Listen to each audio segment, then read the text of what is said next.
Qu'est-ce que tu as fait en nettoyant le frigo? Je vais répéter ce que tu dis. Ma femme, en nettoyant le congélateur, a mis un coup de couteau. C'est parti, on va dans l'aéroport. Et là, c'est le cousin pakistanais qui parle français. Ça va? Ça va bien?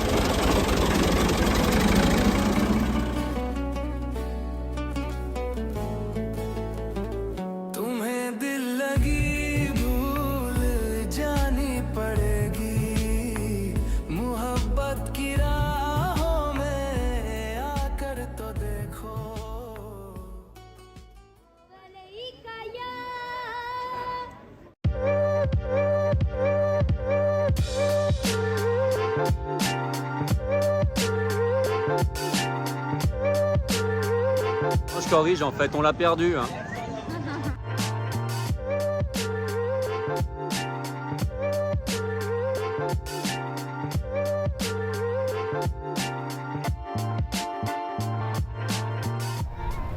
Alors le dernier qui s'est pris pour avec sa mitraillette là sur le toit. Ouais.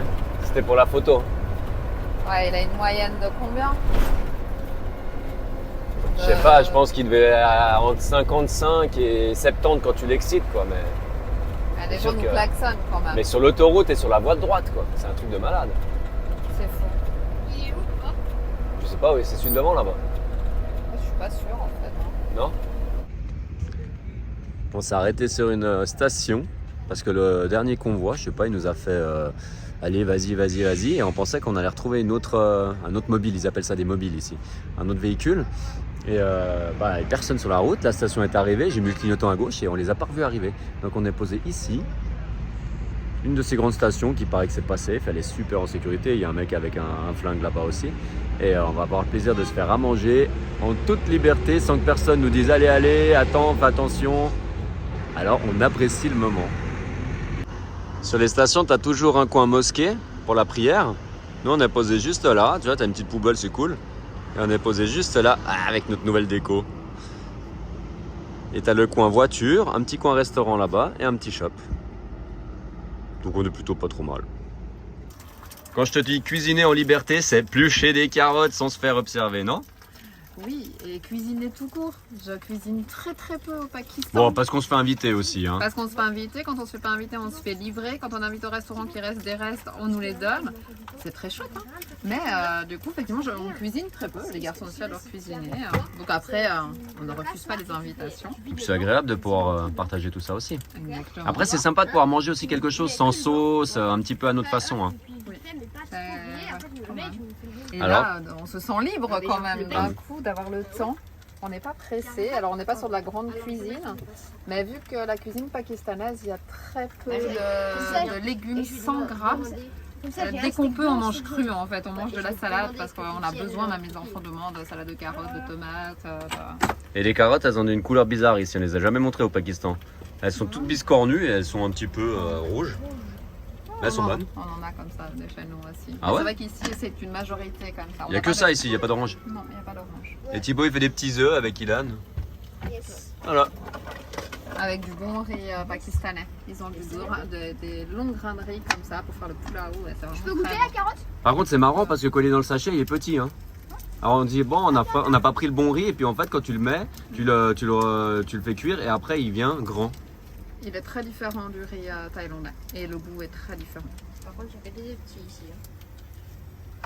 C'est l'Halloween, hein. À midi, je disais quoi? On nous donne toujours à manger ou on nous invite. On est posé sur l'aire d'autoroute. Ouais. Et il est venu nous voir. Et il a 5 restaurants. Donc il nous a livré des burgers avec du poulet qu'il y a là-dedans et puis des sodas. Donc la police qui nous dit Faites attention. Ben. Et il a le restaurant là, là et là. C'est-à-dire qu'il a dit vous pouvez dormir tranquille le matin, vous pouvez prendre un petit breakfast chez moi, comme ça on peut prendre des photos avec vous. pas facile d'être étranger au Pakistan. Carrément. Oh, chou. Chou. Il veut fermer la porte c'est quand même on ferme la porte. Mais il veut pas ouvrir la fenêtre parce qu'il y a du monde. Il y a des bus, quoi. Et si il ouvre, c'est mort. Il y a du monde. Hein. Ils sont pas méchants, mais ils parlent tout le temps. C'est pas l'heure du chai, là, cette heure-ci. Non, non. Puis ils ont pas la même gêne que chez nous. Hein. Ici, ils se posent pas la question. Est-ce que je peux lui demander quelque chose? Il tape, je peux visiter. Ah, il tape dedans. Il tape à la porte. Puis si t'entends pas, il tape une deuxième fois. Nouveau réveil. On est à l'Alliance, on est arrivé. Du coup, on part visiter l'école du village. Donc, c'est super intéressant. On est au Pakistan, donc ça vaut quand même la peine. On nous a proposé ça hier. Donc, on a sauté sur l'occasion et on va voir un peu comment ça se passe. C'est une petite école. Donc, si j'ai bien compris, les enfants sont mélangés là, entre les filles et les garçons. Et après, quand ils sont plus grands, ils vont dans l'école du village. Et là, par contre, ils sont séparés.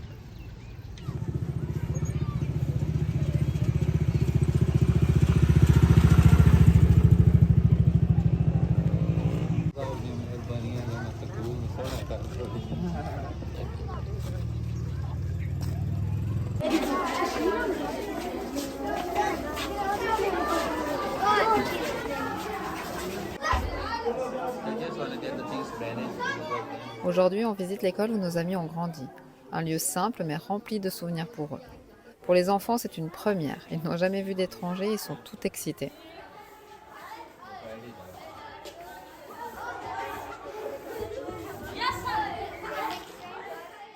Chaque matin, la journée commence par une session de nettoyage de l'école et des classes, une façon de les responsabiliser dès leur plus jeune âge.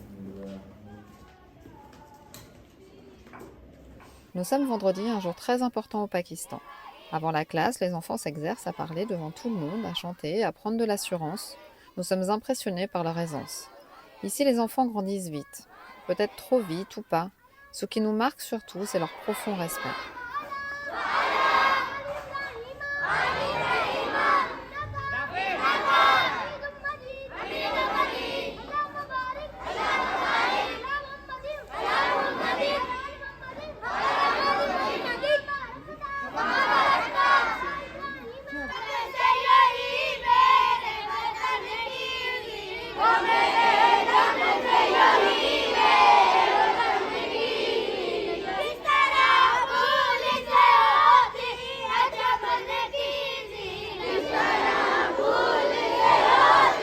Et maintenant l'hymne national.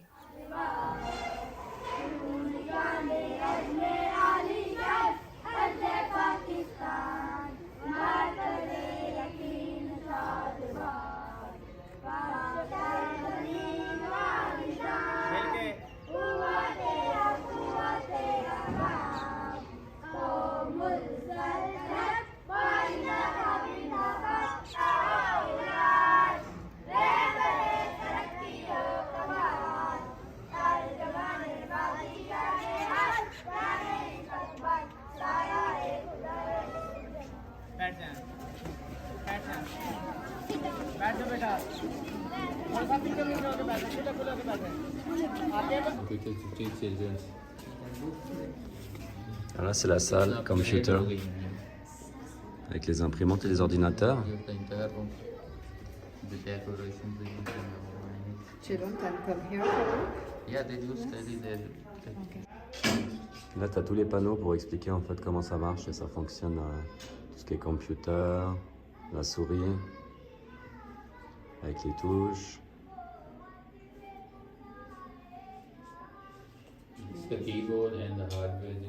Cette visite nous offre une vraie plongée au cœur du système éducatif pakistanais.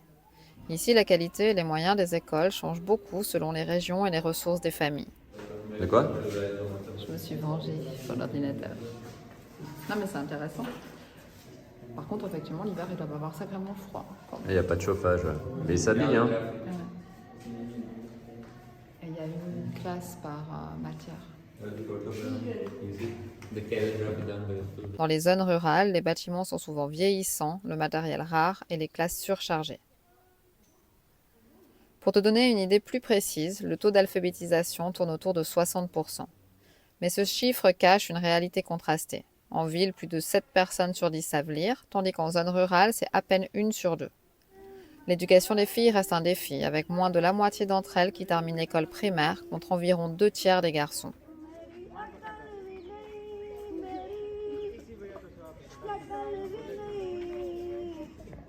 Alors là, on est dans la salle des petits, du coup elle est vachement plus en couleur, avec plein de dessins.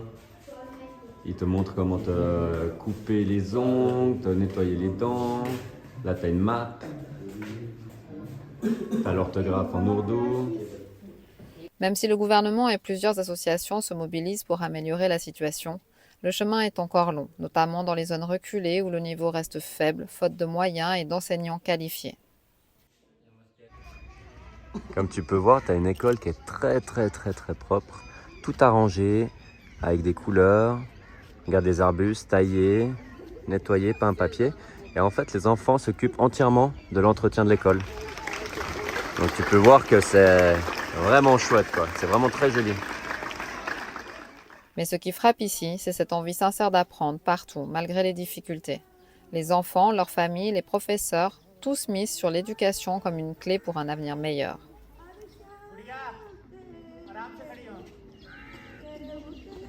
On termine notre visite avec cet enfant, si jeune et pourtant déjà si grand à la voix, une carrure et une présence qui nous laissent sans voix.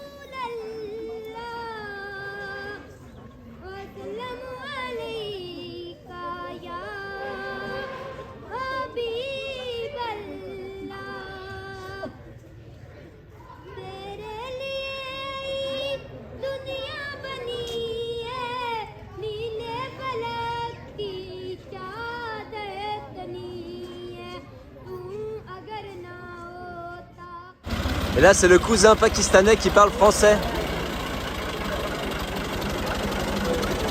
Ça va? Ça va bien?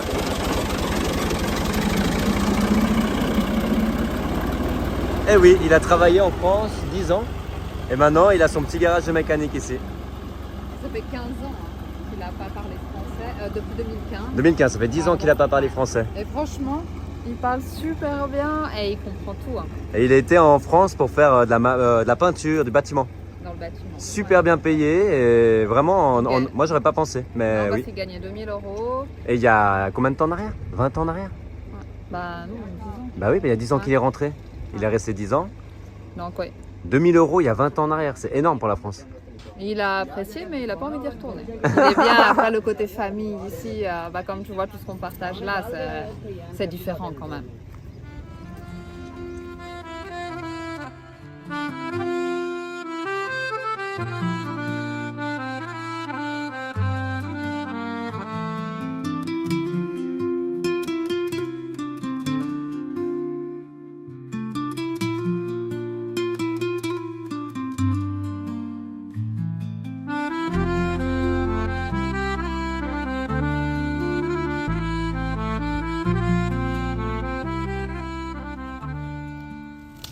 Là, ils brûlent les champs de canne à sucre pour les plantations. Ça brûle! Et ça fait un... Ça brûle! Tous les champs. J'aurais pas filmé. Alors, petite surprise du jour. Qu'est-ce que tu as fait en nettoyant le frigo? Je vais répéter ce que tu dis. Ma femme, en nettoyant le congélateur, a mis un coup de couteau. Est-ce qu'on peut réparer? Il a dit au Pakistan, no problème. Bien sûr. Non.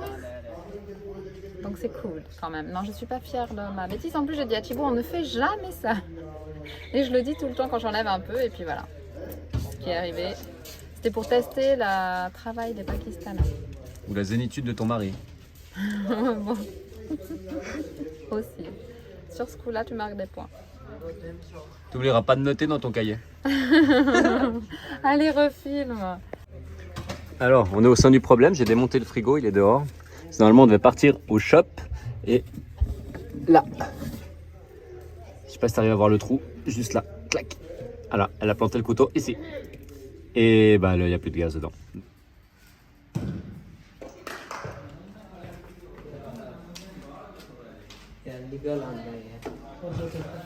Alors ici, tu vas pas au shop, c'est les shops qui viennent vers toi.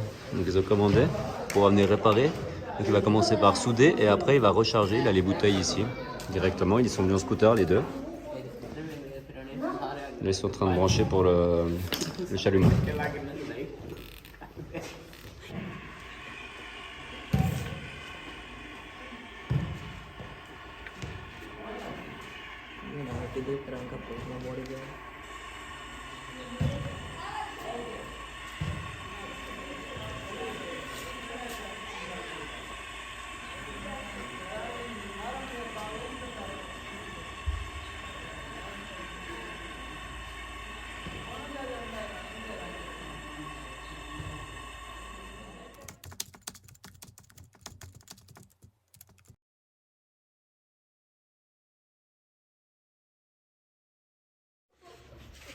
L'activité préférée de nos garçons, soit jouer au cricket, soit jouer au volley.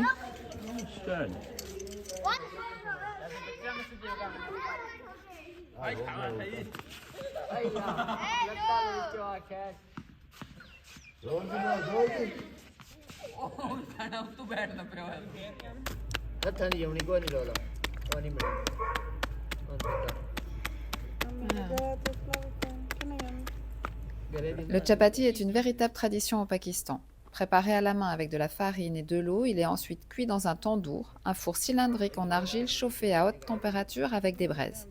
La pâte est collée aux parois du four et cuit rapidement, ce qui lui donne sa texture et son goût unique. La cuisine reste un moment convivial et c'est avec joie que je partage cet instant entre femmes pour apprendre à préparer les chapatis, un vrai challenge. You can use more dough if you feel it a bit sticky. Omega वाला जैसे I can go in Pakistani style. Pakistani style. बड़ी नहीं Phase finale. C'est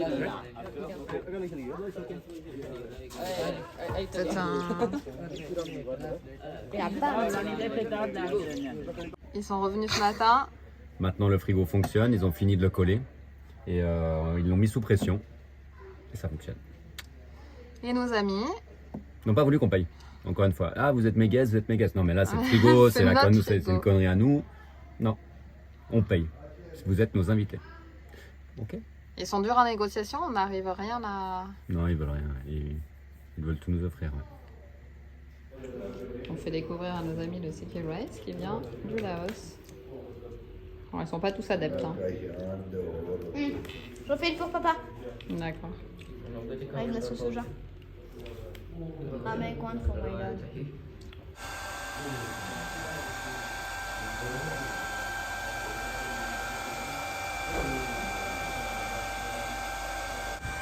À ce que j'ai pu comprendre, il utilise la vieille huile de voiture, il la passe dans ce système-là pour faire le feu avec un ventilateur branché. Mais c'est la première fois que je vois ça, je ne sais pas exactement comment ça marche et il voulait me montrer. Donc c'est-à-dire que tu pourrais, si ça fonctionne, récupérer des huiles de voiture et faire un feu.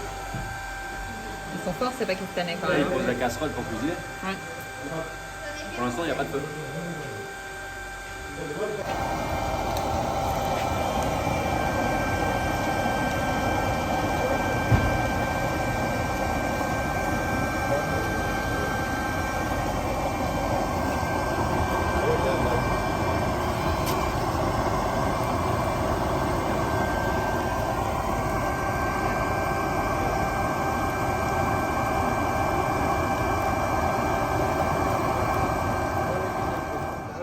Moi, tous les soirs à cette heure-ci, hein, il y a les plus grands qui jouent et le level est carrément pas le même.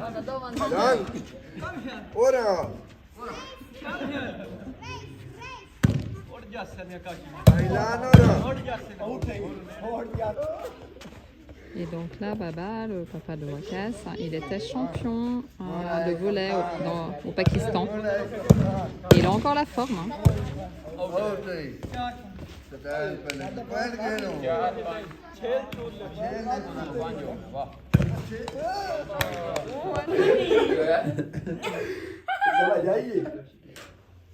Non.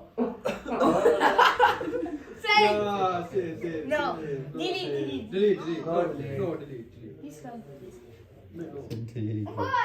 Tu vois? Pour papa, c'est mieux de lui prendre un truc Fais voir un cartoon comme là. ça là. Fais voir les cartoons là.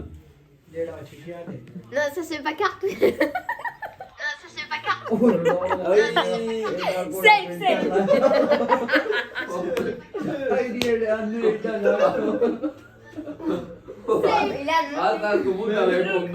Non. No. My dad.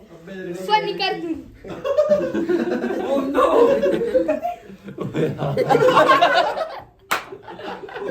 Uncle Maiden.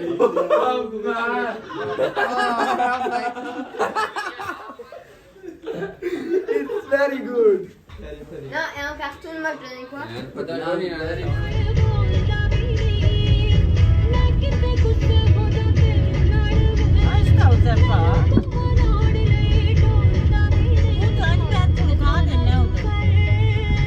पहले बड़ी ठीक है ना।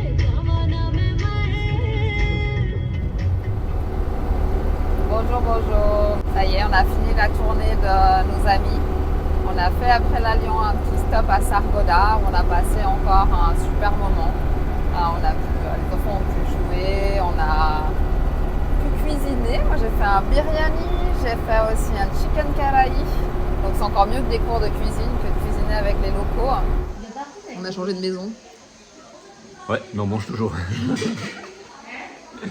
Et maman elle a dit pas de nouilles sucrées. Qu'est-ce qu'elle est en train de faire? Pas des nouilles sucrées. Mais bon, on est arrivé, on a eu le droit au thé, au cookie, Au au milkshake à milkshake. la banane. Et après, on a été voir sa sœur.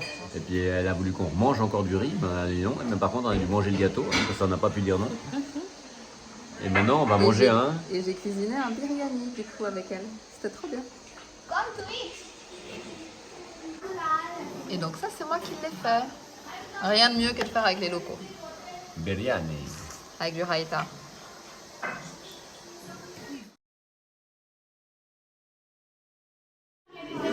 Bon alors après le petit déjeuner, on est revenu pour le lunch. Et c'est à nouveau moi qui ai cuisiné. Chicken karahi.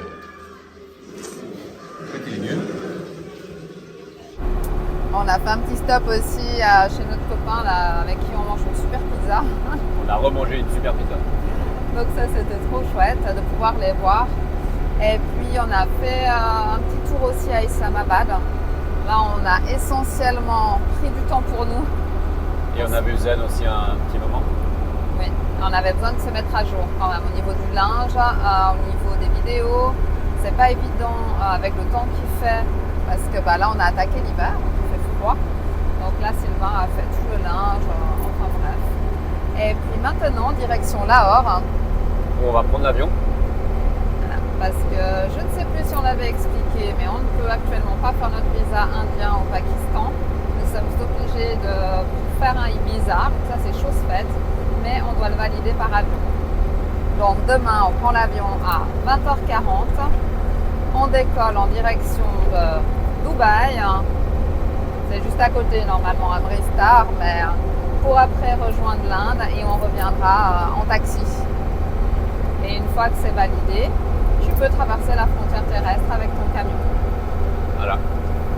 On a retrouvé l'autoroute qui est plutôt magnifique et qui te permet de gagner beaucoup de temps.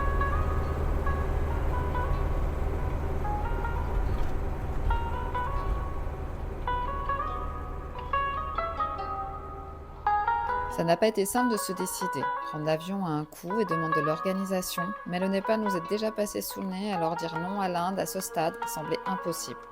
Et puis comme on le dit toujours, voyager c'est savoir s'adapter.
Et du coup, il n'y a pas de télé, mais en fait, il y a ça.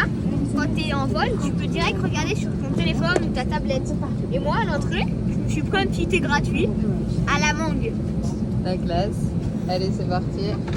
Il est 2h30, on prend le deuxième vol. Pas trop fatigué? Non, mais c'est cool, on va voir le lever du soleil. J'espère que tu vas dormir d'ici là quand même. Oui, je pense. On espère que cette vidéo t'a plu. On a vraiment hâte de te retrouver la semaine prochaine pour de nouvelles aventures. Passe une superbe semaine, prends soin de toi et rendez-vous à samedi prochain. Karachi तेरी रौनक निराली है, हर गली हर साहिल में रोशनी रची है, तेरे बाजारों